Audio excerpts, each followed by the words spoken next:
Good evening, and welcome to The Way Out Show. I'm your host, Dane McCarthy, broadcasting to you from FEMA Region 5, deep in the bowels of the United Police State of America. Today is August 7th, 2015, and last night, the first big event of the upcoming presidential election season was showcased on network television, and you had this long row of Republican contenders all vying for that top spot on the Republican ticket. And we know pretty much that it's going to be Jeb Bush versus Hillary Clinton. But the amazing thing is that Donald Trump is at least twice as popular as the next leading contender, and that would be Jeb Bush. And of course we know that if it were Jeb Bush versus Hillary Clinton, you have two peas of the pod. The Bush family and the Clinton family are very close. They are friends. George W. has called Hillary his sister-in-law. He has called Bill Clinton his brother.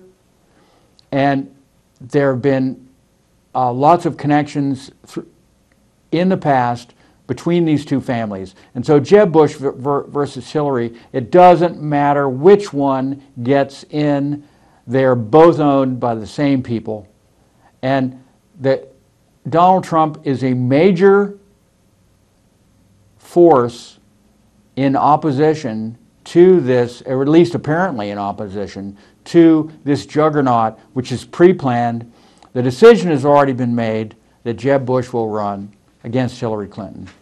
But you have this fly in the ointment called Donald Trump. The liberal press makes fun of him. The Republican press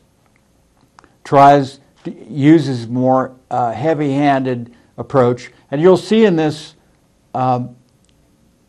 debate, I'm going to show the highlights featuring Donald Trump of the debate. And you'll see that right from the get-go, you have an essentially hostile group of reporters who are running the show in the debate, and they're trying everything that they can to make him look bad, to trap him, and they try their best. And nevertheless, the commentators have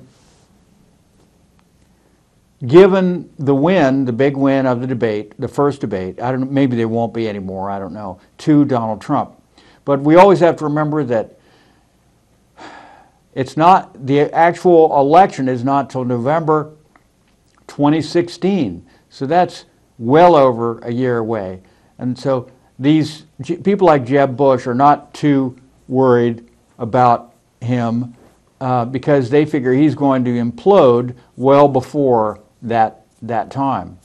And the amazing thing is, though, that there was some possibility that Donald Trump might have run for many, many years, way back when he was interviewed, and the interviewer asked him, because he was so smart and he was so charismatic. He was a young man during this interview, and I really should have pulled that up to show you this interview. Oprah Winfrey interviewed him. She was quite young looking at the time, and he was a handsome young guy, and obviously very smart, very wealthy. None of this, you couldn't have said he seemed clownish. He didn't.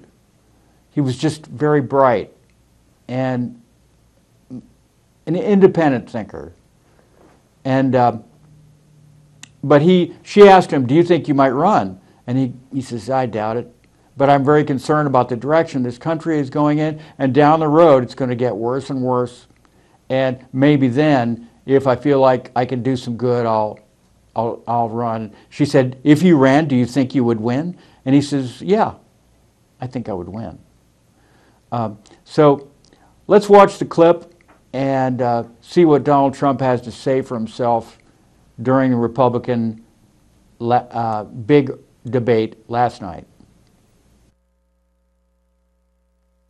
You've called women you don't like fat pigs, dogs, slobs, and disgusting animals. Your Twitter account Only has Rosie several... O'Donnell. No, it wasn't.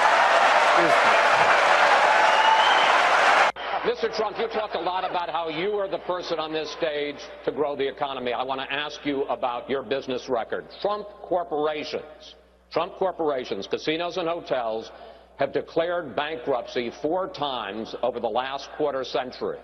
In 2011, you told Forbes magazine this: "I've used the laws of the country to my advantage."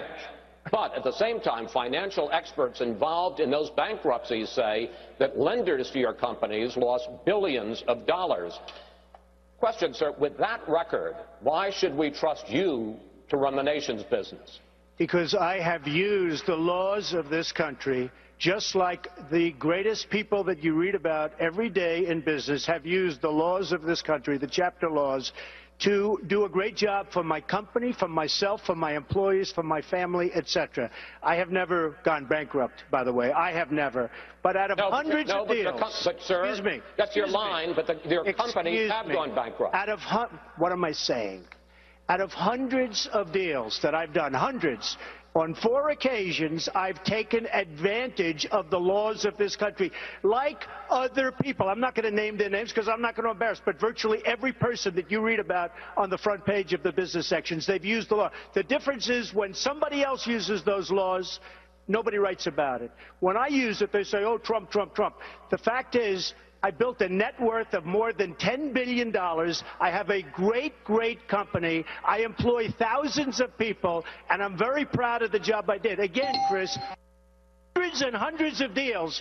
4 times I've taken advantage of the laws, and frankly, so has everybody else in my position. Well, sir, let's just talk about the latest example, which is Trump Entertainment Resorts, which went bankrupt in 2009. In that case alone, lenders to your company lost over $1 billion and more than 1,100 people were laid off. Well, is that the way that you run the country? Let me tell you about the lenders.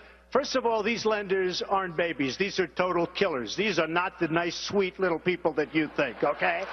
You know, I mean, you're living in a world of the make-believe, Chris. You want to know the truth. And I had the good sense to leave Atlantic City, which, by the way, Caesars just went bankrupt. Every company, Chris can tell you, every company virtually in Atlantic City went bankrupt. Every company. And let me just tell you, I had the good sense, and I've gotten a lot of credit in the financial pages. 7 years ago, I left Atlantic City before it totally cratered, and I made a lot of money in Atlantic City, and I'm very proud of it. I want to tell you that. Very, very proud of it. And by the way, this country right now owes $19 trillion, and they need somebody like me. A host of other liberal policies. You've also donated to several Democratic candidates, Hillary Clinton included, Nancy Pelosi. You explained away those donations, saying you did that to get business-related favors. And you said recently, quote, when you give, they do whatever the hell you want them to do. You better believe it. So what specifically did they do? If I ask them, if I need them, you know, most of the people on this stage I've given to, just so you understand. A lot of money. Not me. Not me. But you're welcome to give me a check, Donald, if you'd like. Many of them. Actually, to be clear, That's he right. supported Charlie Crist. Not Mike. Hey, Charlie, but I have... Donald, if you end your campaign, I hope you will give to me. Good. Okay. Sounds good. Sounds good to me, Governor. I will tell you that our system is broken. I give to many people. Before 2 months ago, I was a businessman. I give to everybody. When they call, I give. And you know what? When I need something from them, 2 years later, 3 years later, I call them. They are there for me. So what'd and you that's get? A broken system. So what'd you get from Hillary Clinton and Nancy Pelosi? Well, I'll tell you what. With Hillary Clinton, I said, be at my wedding, and she came to my wedding. You know why? She had no choice because I gave. I gave to a foundation that, frankly, that foundation is supposed to do good. I didn't know her money would be used on private jets going all over the world. It was. But, okay? Mr. Trump, thank you. Hold on. We're gonna move on stage. And can I see hands? Who is unwilling tonight to pledge your support to the eventual nominee of the Republican Party and pledge to not run an independent campaign against that person. Again, we're looking for you to raise your hand now. Raise your hand now if you won't make that pledge tonight. Mr. Trump. So,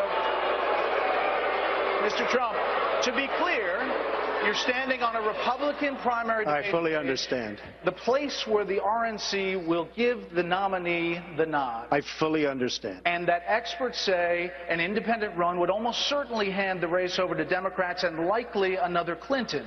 You can't say tonight that you can make that pledge. I cannot say. I have to respect the person that if it's not me, the person that wins. If I do win, and I'm leading by quite a bit, that's what I want to do. I can totally make that pledge. If I'm the nominee, I will pledge I will not run as an independent. But and I am discussing it with everybody, but I'm talking about a lot of leverage. We want to win, and we will win. But I want to win as the Republican. I want to run as the Republican nominee. So tonight you can't say if another one of these... This is what's wrong. I mean, Okay. This is what's wrong.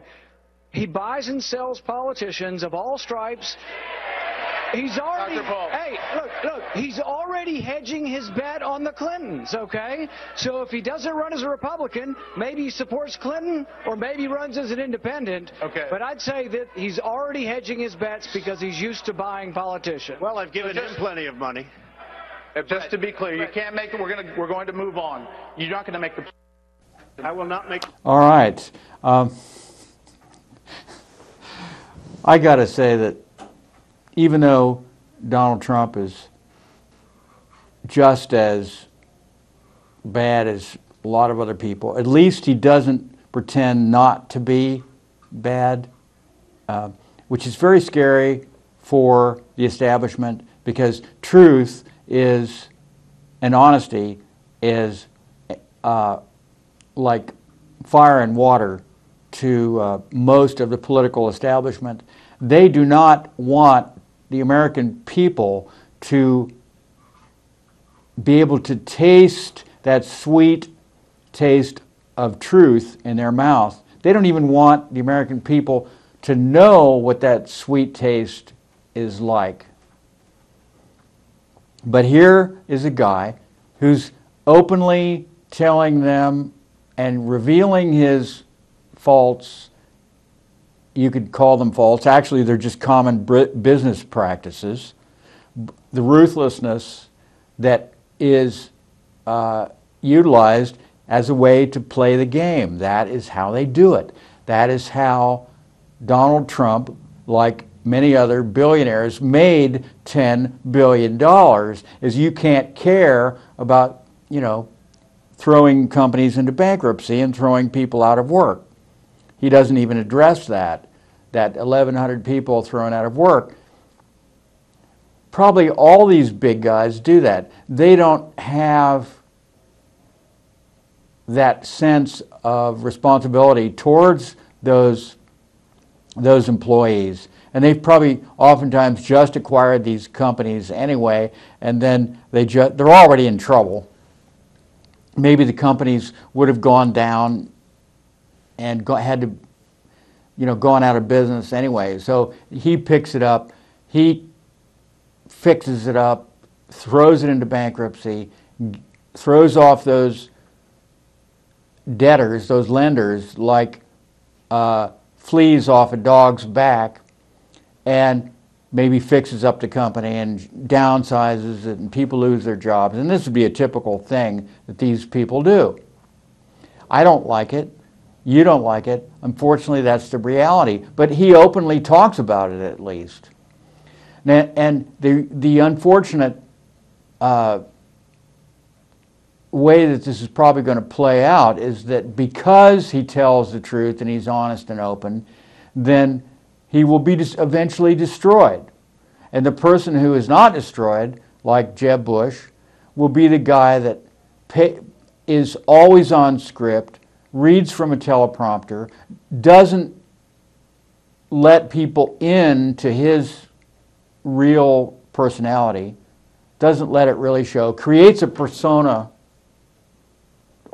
that is like this cardboard cutout picture of himself or Hillary Clinton herself. And then they present that to the public, and that's what the public elects. They elect a cardboard cutout of the real candidate, who is perfect and has no flaws and is honest and wonderful and kisses babies and does all the things that are expected of him as a public figure.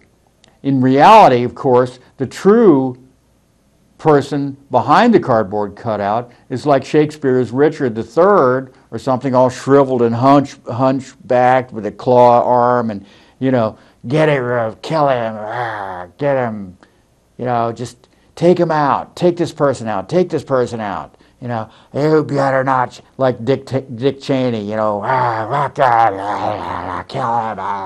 kill them all, I'm Dick Cheney, you know. That's the way they really are in real life. They don't see that. But you get the sense that with Donald Trump, what you see is what you get. And so, to many people, but he's not presidential. That's not being presidential. What you see is what you get. That's not the way presidents are supposed to act. We don't want to see the real person. We like the superficiality of it because it makes us feel good and feel comfortable. And we can look at Obama and we could say, look at him, he's so handsome and he's so well-spoken and he always uses perfect grammar and he doesn't use vocalized pauses, or like Donald Trump, he cuts himself off, doesn't finish a word or a sentence sometimes, whereas Obama always speaks in complete sentences. Bill Clinton was the same way. Bill Clinton was better at it than Obama. I mean, I've never seen a person who could use the English language better than Bill Clinton. And that's impressive. And we know what a scumbag Bill Clinton is. We didn't know that at the time, but it came out. And why did it come out? It came out because the media, somebody who controlled the media, wanted that information about Bill Clinton to come out. Monica Lewinsky would never even be a household name if somebody very high up decided that we need to throw Bill Clinton under the bus. We need to declaw him, defang him. He may be too popular. He may be getting off the reservation a little bit. And that would be, you know, a reference to American history in which the American Indians were held on reservations, and then that was like a giant prison camp. And occasionally they would break out because you'd get a group of young bucks or something and they just couldn't take it anymore.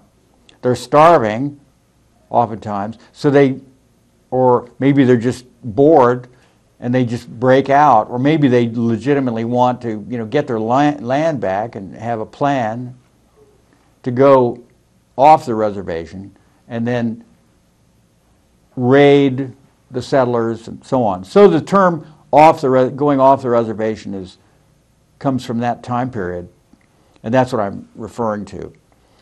So Bill Clinton is just as dangerous as he ever was, and Hillary Clinton, who is just as dangerous as Bill Clinton, is most likely going to be the next president of the United States. You saw there was a couple of things that I thought were interesting that Donald Trump talked about. His response to the question, who will pledge not to run as a third-party candidate if you are not elected to the Republican nomination, if you don't get the nomination for the candidacy of the Republican Party. And he's the only one of the whole long group who who actually raised his hand and refused to pledge. So they asked him about that, and he said, well, if I'm the Republican candidate, I definitely will pledge not to run as an independent, which is kind of funny. But he's being the dangerous guy, you know, and it makes sense that he would do that.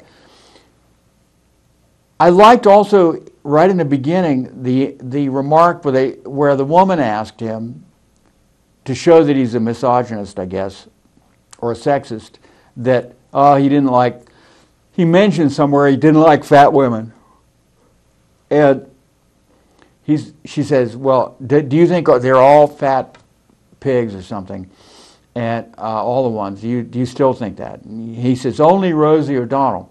And that's interesting that he would say that, because Rosie O'Donnell has been discredited by the mainstream media for going public about her reservations concerning 9/11. And she lost her show as a result of this, because she openly, in public, on television questioned 9/11, talked about Building 7, which, for those of you who are unfamiliar with the actual events of 9/11, collapsed into its own footprint into a neat pile of rubble, apparently for no reason, at around 4:30 on the day of those attacks in New York, on 9/11. Building 7, the World Trade Center, was almost 50 stories tall, a skyscraper, and it collapsed into a neat pile of rubble after not being hit by an airplane and having a couple of small fires in it. Nothing major. But it's classic controlled demolition. And this is what Rosie O'Donnell talked about. And other things, the questions, and why aren't we getting the facts, and so on. And she paid a heavy price for that. And so Donald Trump is on very safe ground here to mention Rosie O'Donnell. Of course, we know Rosie O'Donnell is pretty obese, or was. I haven't seen her on TV in a long time. But so no one's going to be too shocked that he would mention Rosie O'Donnell. She's a target, an easy target. And you have to wonder, okay, what does Donald Trump know? He knows a lot more than we think. Now he's playing the game of being the personality of Donald Trump, the persona. But we know that he certainly is in on a lot of the high-level stuff that's going on, that he would know off the cuff to play that, to push that button instead of any others. And it was also a clever way to throw off the question and make it a joke and turn it around. So this is not somebody who's a clown, not somebody who's stupid, but a very clever operator. He's at least as clever as everyone else on that stage. And Rand Paul, I thought, was interesting. He got put down big time. He got squashed like a bug because he was trying to gain some attention for himself by saying, oh yeah, see what he does? He buys politicians. Because a little bit before then, Donald Trump had mentioned that I've given money to most of the people on the stage. And then he says, see what he does? He buys people. And then Trump says, yeah, and I gave you money. Oh, God. Oh, man. His head went down like this. Oh. So he didn't deny it.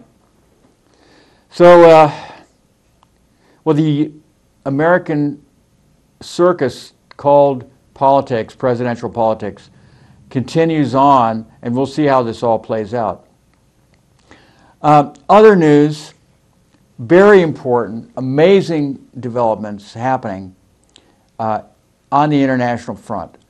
We have a lot of things, a lot of people attempting to enter Greece right now from Turkey. They're on little plastic life rafts, small boats, and they only have to go about 3.5 miles from the coast of Turkey to the island of Lesbos, one of these idyllic Greek islands, very historic. I mean, the mythology of Lesbos goes all the way back to the time of Homer. And now you have thousands of people, 100,000 people since the beginning of the year, over 1,000 people a day on some days landing on Lesbos. And you're not getting a lot of play. It did get one article, front page article on the front page of the New York Times. I'm going to show you a clip from Alex Jones in which she does an excellent job of kind of off the cuff giving you a boil down of what this all means and why it's happening now. And we can't forget that it's happening not just there, but it's been happening for years on the border, the southern border of the United States. And it's also happening in Calais, on the coast of the English Channel. Calais is where the famous Channel starts.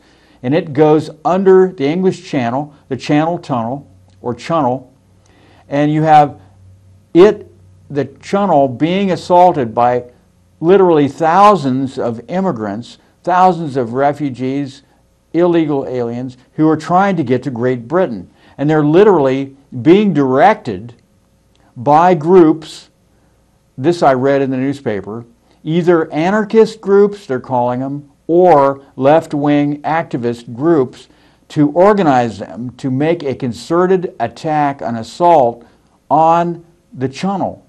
Why?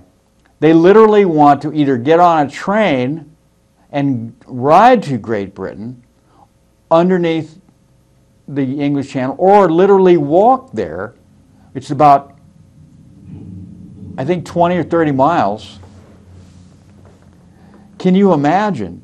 And the only thing that's preventing them is the French police so these people are trying to spark an incident, a war, you could say, between the French police, or if they get through the Channel, the English police on the other side, and maybe if there are some deaths of the immigrants, you could say, well, look at these brutish, thuggish police who are trying to stop them, these border guards. We've got to stop this. These people are actually assaulting them. They're yelling, open borders, open borders, open borders. And it is absolutely amazing what's going on. The assault is on to try to break down the borders between countries all over the world and flood these countries, these very wealthy, stable countries, with immigrants from other countries that have been destabilized. So let's watch Alex Jones, and he goes into a lot more detail than what I have just done. Or when you watch silly TV shows from the 60s like Get Smart, and you see organizations named Spectre or Chaos, you can see things happening in the real world and make a joke out of it, but it's not funny. Those films and those comedies are reflecting what really goes on in the real world. Now, we're dubbing what I'm about to break down Operation Chaos, but I bet you my right arm, and it's a safe bet, that within the internal NATO, DARPA, Ford Foundation, Council on Foreign Relations, globalist think tanks, that it's called something like Operation Destabilization or Operation Chaos. Because I've read so many of the other documents, I've covered it in films like The Obama Deception, Fall of the Republic Endgame, where we get the North American Union minutes, when Judicial Watch sued and got them, and they're there saying, we will use crises for stealth integration of the NAU into the Atlantic Treaty and the TPP. That's an 8-year-old film. Now TPP is popular understood to be corporate domination. but a decade ago, 20 years ago, people were not aware of it. So that's the positive news. But what is Operation Chaos? Again, that's our name for it, but that's what it is. A rose is still a rose by any other name. And people need to get their minds wrapped around it. This is planned.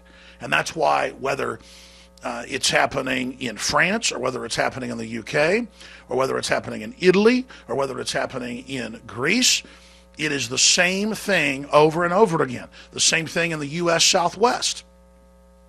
And that is the people bomb. The focused masses of 6+ billion third world people that are pouring in and being given economic amnesty as economic refugees, and are then being put on welfare, are allowed to have their babies paid for free, are given everything, and then filled full of liberation theology that they deserve everything for free, and that the indigenous populations of Europe are bad people that need to turn everything they've got over to them. It is wild. So out of my research trip to the UK, to Spain, now to Italy, what we read in the newspapers is conservatively 5-10 times worse than what we thought. There are more foreigners, it seems like, in Rome and other cities around Rome, same thing with Barcelona and Spain and Valencia, where we traveled, than there are Spanish or there are Italians. And the foreigners are aggressive. They are involved in much of the crime, and they are entitled. Look at this article out of the International New York Times from yesterday. Now, the New York Times itself calls this a huge crisis. In fact, I've got my notes right here. Let me give you the exact quote. The New York Times calls it a full-scale disaster. I wrote notes here. A full-scale disaster. And why is it a full-scale disaster? They've already moved in giant immigrant populations who then are allowed to vote, who are allowed to hold government office in the EU and the U.S. I'm going to cover that in a moment. It's being celebrated in the New York Times that illegal aliens are being appointed to major commissions in California to run things. When you look at all this, it's an organized plan. If you give the illegals free health care, babies can be had for free, all these goodies, when no other countries in the world allow this but the West, you will bring in larger populations of people fleeing their collapsing nations. So the big major corporations on record destabilize Africa, destabilize the Middle East, destabilize these different regions so that they're economically in bad shape so they can buy it up cheap, get the resources cheap. They use Western money to back our militaries to do this. But then do we get the booty? Do we get the spoils? I'm not endorsing invading these countries for spoils, but we don't even get them. We pay for it. The globalists then get the spoils. They're always selling it like the West somehow is sucking off the third world. It's the other way around. The people of the West are the ones that basically are fitting the bill when you actually look at the numbers. So Operation Chaos is meant to bankrupt Europe, bankrupt the United States, bankrupt Canada, bankrupt Australia, and then we're all conquered. And then it's game over because the elitists themselves live behind walled cities, like over at the Vatican, that's above the law, diplomatic immunity, for 15 years straight, won't even pay its power bill to the city of Rome. And the city of Rome dare not turn the power off to the Vatican. I mean, that's above the law when the power lines run into Vatican City, a third the size of Rome, and they don't even pay for the power bill. Above the law, don't pay for the power bill, just like the UN above the law. And the U.S. basically pays for half the bills of the UN, about 50%. It's this same globalist model where the Pope's lecturing middle-class people to pay more taxes and to pay carbon taxes to the central banks and social welfare and social justice and open the borders up and do all this when he lives behind a walled city and is above the law, and the Vatican, one of the richest institutions in the world, estimated to have over $100 trillion in land assets alone. That's mainstream news. $100 trillion in land. Around Rome, it seems like every other building is owned by them. Tax exempt, above the law, pissing on everybody, doing whatever they want. And I'm not bashing Catholics. I'm bashing this above-the-law institution over here, just like the UN, just like the City of London within London, just like D.C. is above the law, doesn't pay taxes, just like all these billionaires don't pay taxes, but they're the biggest recipients of banker bailouts like Warren Buffett. It's an above-the-law class warfaring with giant third-world populations saying sick 'em on the middle class that buys purses, that buys cars, that stays at hotels, that has 15, 20, 30, 40, 50 employees. They don't want a real economy under Agenda 21. It's their stated mission to shut off your economy. But to bring in their control, they need Operation Chaos. The New York Times admits 107,000 illegals that they call refugees out of Africa and the Middle East in just the first 6 months of 2015 to one island, Lesbos, where the legend of the beautiful women comes from. And the lesbians are angry. And I don't mean two women together. I'm saying the people that live on the beautiful island of Lesbos that has had 107,000 registered by the UN people wash ashore, and it's got them bitching and complaining, saying, I've been in here for days. I want my welfare. I want my hotel. I want out of here. And they let them out. They don't deport hardly any of them. They sign them up for welfare.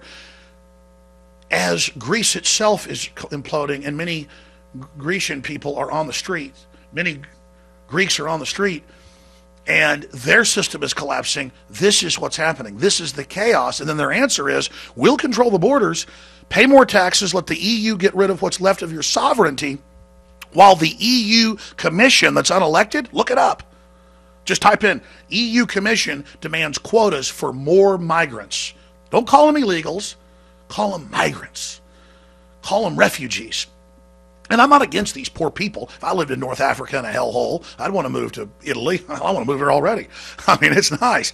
But Italy, Greece, all these places are collapsing into debt that's untenable. This is Operation Chaos.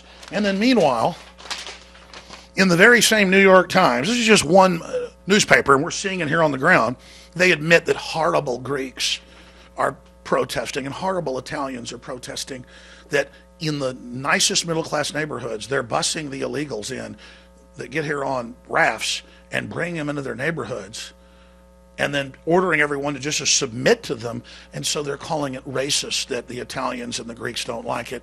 Now, that's in the same article. And meanwhile, it's also bad. The LA Times reports, if you don't like the 2 illegal aliens now appointed in California in Huffington Park, they're undocumented, let me use the proper word, to now run the undocumented program. So there you go. And they say because they're uniquely qualified to get city taxpayer money as felons and to do all this. I mean, this is a revolution of the ultra-rich, pressure from above, and the ultra-poor, pressure from below. This is a total and complete takeover with the big corporations and the giant 6.5+ billion people that live outside the few wealthy industrialized nations. This is a total takeover. And it is just mind-blowing to physically see it, because I don't speak Italian, but I was able to look up the groups, and we actually have some video of this we're going to put in a produced report, probably when we get back, because I've shot so much footage. I see people throwing plastic bottles at the police, yelling. There's probably about 500 protesters. And I thought it was some leftist group till I went and looked it up, and it was a group, just a workers group, traditionally leftist, that is upset about the open borders and upset about losing their jobs. So this isn't going to help the third world, bringing everybody in and collapsing the wages. It's going to turn the West into the third world. And this is the plan. This is the program. This is organized chaos. And you notice free welfare in the U.S. brings the illegals in, the train loads, the bus loads, the Border Patrol secretly shipping them in.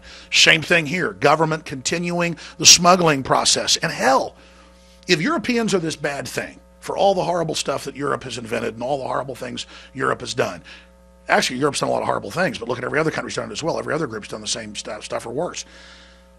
Is there anywhere Europeans are allowed to be? I mean, if we're not supposed to be in North America, and we're not supposed to be in Asia, we're not supposed to be in Africa, could Europeans please be here? If we're so hellish and so bad and so exploitive, why does everyone have to come here and then put everyone down? Because the ultra-rich are involved in class warfare, and they're the ones pushing racial divide, racial ideas, racial infighting. That's the key to this. The eugenicists know this will actually make Europeans become tribal and become racist and then be controlled by the globalists that, again, help create the crisis. And that's the key here. Just like prison wardens all over the world control prisons by race. Those are the best run prisons. Black, white, Hispanic, Asian. And they promote the fact that everything's racially based because it's divide and conquer. So at every level, bankrupt the economy, bring in the illegals to do it. Drive down the wages, bring in the illegals to do it. Bring in the illegals to vote illegally to checkmate the indigenous populations. More divide and conquer. Pay for it all. Demonize anybody that doesn't go along with it. This is how they're operating, and it is a giant program of destabilization. It is Operation Chaos.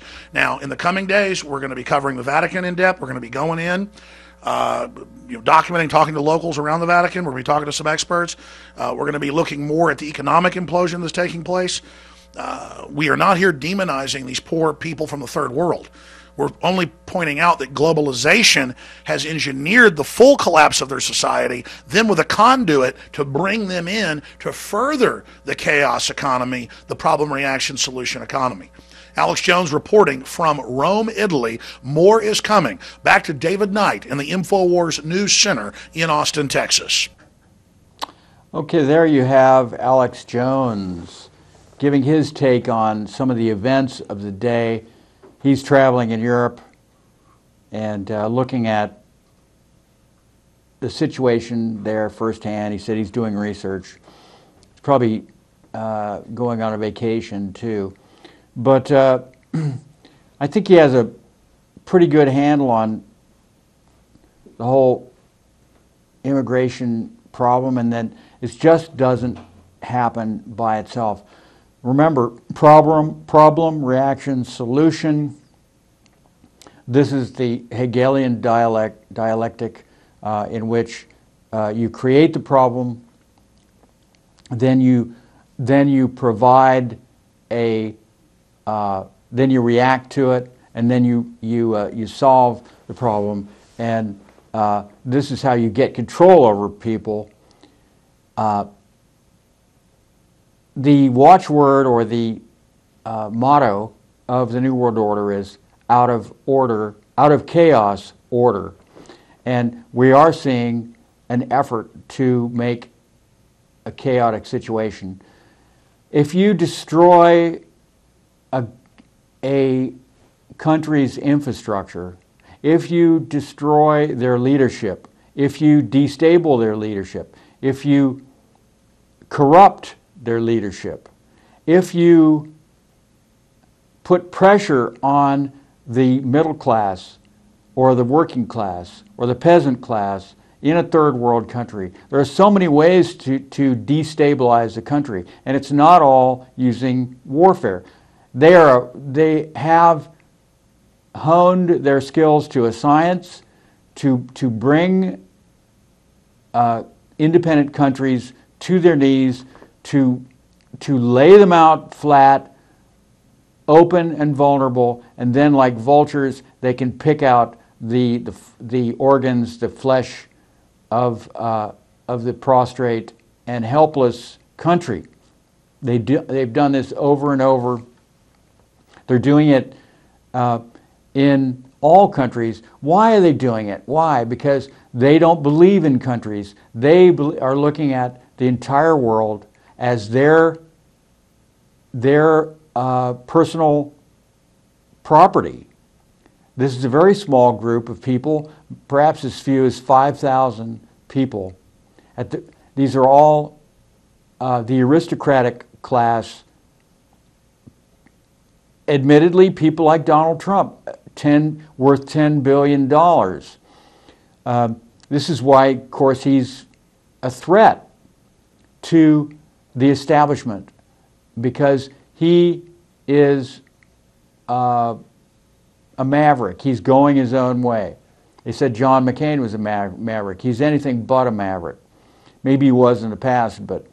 And how President Trump would behave, whether or not he would be under the control of the elite, is hard to say. But I think it's what people need to do is consider that they rely on the inability of the people to understand what they're doing. in order for them to operate. It's the vast majority of the people on the planet are not helpless if they were to have the knowledge, if they have the awareness, the understanding of what is actually going on in the world and how the world works. It's the nature of reality that we live in. The reality that we live in is in part created by those people who have control of the organs of power, the media, the industry, the control of the food, the currency. They have psychological profiles. They know how people think. They know how to manipulate people to get them to, let's say, fight with each other. Like right now, we have the Obama administration, and people have been saying right from the beginning of Obama's administration, who are watching this, that there would be an effort to divide people by race, and using Obama as America's first black president would be the perfect opportunity to do that. And it was kind of slow in coming, but gradually over 8 years, the conflict between white and black has taken center stage and distracted the media and the minds and the thoughts of many people from the true criminals, the banks, the multinational corporations, the leadership, the corrupt leadership, the corrupt military, the corrupt police, taking it off those people who are at the very top of the pyramid, and then people are thinking about, fighting about, discussing, worrying about whether or not somebody is white or black. And so we have a situation where we're in the midst of this right now. Almost every week you have highly publicized murders of black men by white police officers. We had a black woman who appears to have been murdered in the prison. Just a motorist pulled over for changing lanes, Sandra Bland, without her turn signal on. But I've seen the clip of her arrest, and she was not very respectful of that police officer. She was resentful at being pulled over, and it escalated, and she ends up dead. And I don't know how. It seems very unlikely that a woman with that much spunk would 2 or 3 days later in a jail cell actually kill herself by time. And I mean, even the way that she killed herself doesn't seem very likely. Apparently, she somehow hanged herself using a trash can liner. Does that make sense? It doesn't make much sense. This is not a tiny little woman. She's, an average-sized woman. But the attention is on that of the media, and we can almost be guaranteed that when or if Hillary Clinton becomes the next president of the United States, that the media's, if they follow in their footsteps of the modus operandi that they have chosen, they will gradually turn the conversation, the national conversation, towards male versus female. Sexism will be the order of the day. That will be the new watchword. That will be the focus of the new Hillary Clinton administration. I mean, she's already talked about this. She's already gone there on several occasions in her speeches, in her comments. And so she's indicating to us what the next 8 years are going to be focusing on. And this, of course, is all part of the distraction game. This is not what's really going on, but this is how she will turn the national conversation towards the relationships between men and women. And you get men and fighting or arguing or discussing with women about the issues, about the problems, and then you get people thinking about that, and you forget about, or you ignore, or you never learn about what is really going on under your very noses. Under our nose, the world is being transformed. The countries are being dissolved into one world in which you will have the free flow of people. At first, the free flow of people into these countries, and then you're going to be in a chaotic situation, more and more destabilized. Alex Jones said it right. I mean, you destabilize everywhere, everything, as much as you possibly can. South America, North America, Africa, Asia, the Middle East, Australia, Canada, on and on and on. Soviet Union, China. Those guys are so big that they are not under the direct control of what's going on with the New World Order. But believe me, if China, for instance, were to get control, then it would be the same thing, but it would be just direct begun from China. Let's not forget Maurice Strong.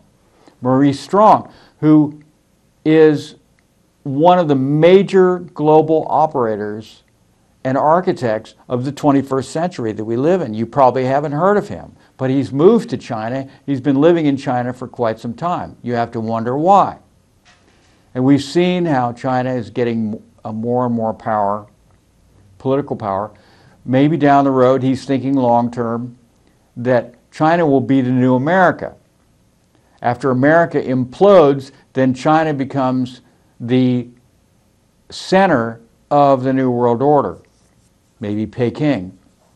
It won't be the European Union, because the European Union will be collapsed. And so we can imagine, this would be a nightmare for Americans and Europeans, the Chinese, an enormous army, an enormous navy, a huge, incredible financial power, then they run the show. And it wouldn't be just the Chinese, because China wouldn't exist the way we think of China as now, but China would be the headquarters of a global government. I think this is an option down the road. We may see this, it may be 50 years before this happens, and of course, presumably Maurice Strong would be dead, but someone else would take over. And again, yeah, we have to see that. We have the old guard, people like Henry Kissinger. Gosh, the man is in his 90s. Why does his time has to be almost over? And I, for one, will not be unhappy when Henry Kissinger goes to his reward. But there are many others, of course, that we have to consider as replacements for Henry Kissinger, younger guys. But what can we do? Not a lot necessarily, because they have so much control, except if we have an awareness, we can make certain adjustments to our lifestyles, make certain adjustments to our thinking processes. We can understand that if I were to do this, if I were to get myself locked into this particular situation or start working for this particular company, this may be a decision that I will regret later. And maybe it's better for me to go my own way and stay out of that controlled environment. And maybe take some hits financially, but money is not everything. There is your own values. Values are important. Values are what is right, what is wrong, and knowing the difference between what is right and what is wrong, and deciding what is right and what is wrong. And I think those are important values to have. And many great artists since the time of Homer have laid out what those values are and the results of right action and wrong action. And we can live our lives by that code and prosper very well. So that's all there is for today. Have a great weekend and sleep well.